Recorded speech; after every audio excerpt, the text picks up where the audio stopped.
Aslinya nama lengkap saya Rosferi. Saya lahir di Medan 10 Februari 1986. Awal mula saya mulai berkarir di Telkomsel sendiri, khususnya di Gerai Halo, itu dari Maret 2010 hingga saat ini.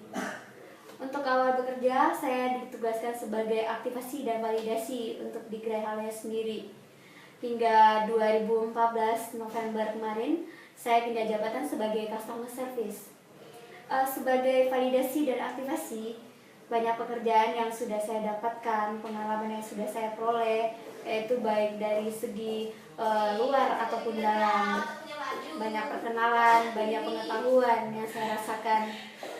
Untuk di aktivasi dan validasi sendiri, saya tidak mengalami kendala dalam pekerjaan saya, karena saya sudah paham dengan apa yang saya kerjakan saat ini dan juga besok. Hingga dari pagi sampai sore, saya sudah paham dengan apa yang saya lakukan. Untuk 2014 November kemarin, saya pindah sebagai customer service. Nah, sebagai customer service kita dituntut untuk lebih intelektual, lebih bersikap yang lebih baik, karena kita di sini berperan langsung menghadapi customer dengan segala macam masalah, dengan segala macam kriteria dan sikap tingkah laku dari customer itu sendiri. Nah, sebagai customer service, banyak hal yang saya sudah alami, baik dalam case-case yang mudah ataupun yang sulit. Untuk case yang mudah mungkin kita bisa langsung memberikan solusi dan tanggapan yang cepat kepada pelanggannya. Di sini kita akan memberikan untuk case-case yang mudah langsung, cepat dan akurat.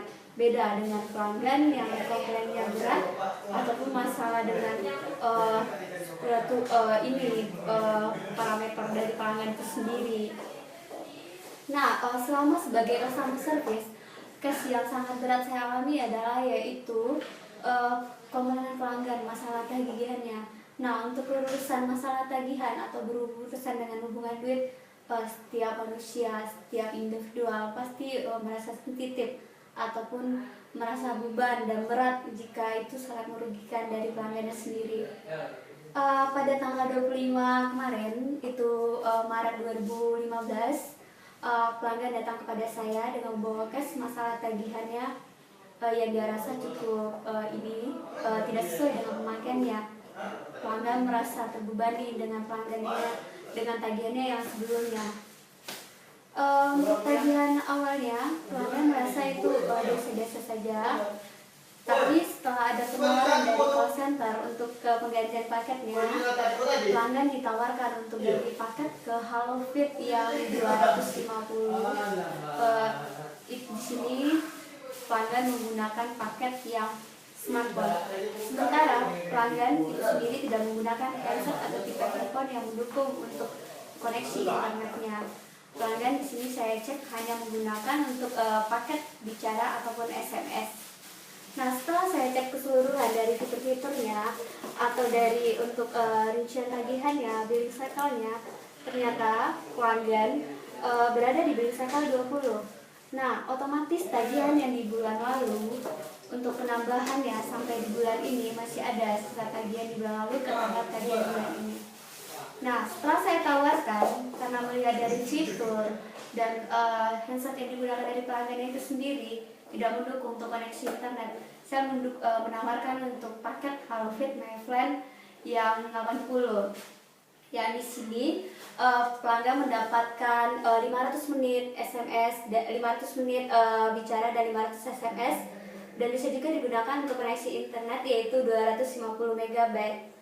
Nah, setelah saya tawarkan dan setelah saya aktifkan, terus untuk tagihannya ini untuk bulan kedepannya tidak akan mengalami beban yang berlebihan lagi, karena memang masih ada penambahan dari paket lama untuk tagihan di bulan ini. Tapi untuk 12 seterusnya Bapak pelanggan sudah mendapatkan 8 jam lebih untuk setiap bulannya, jadi otomatis lebih ringan untuk tagihan pembayarannya. Nah, setelah saya memberikan solusi itu, pelanggan merasa puas. Tidak seperti yang paket yang sebelumnya ditawarkan dari call centernya sendiri, karena dia tidak paham apa kegunaan dan kelebihan dari paket itu sendiri. Nah, di sini saya merasa senang, pelanggan bisa menerima dengan senang hati dan merasa puas dengan apa yang saya berikan. Untuk dari itu, itulah case-case yang pernah saya alami dan case yang menyulitkan yang saya rasa, karena awalnya pelanggan merasa tidak terima tagihannya sangat berat. Nah, setelah dari itu saya jelaskan keseluruhannya, pelanggannya bisa terima.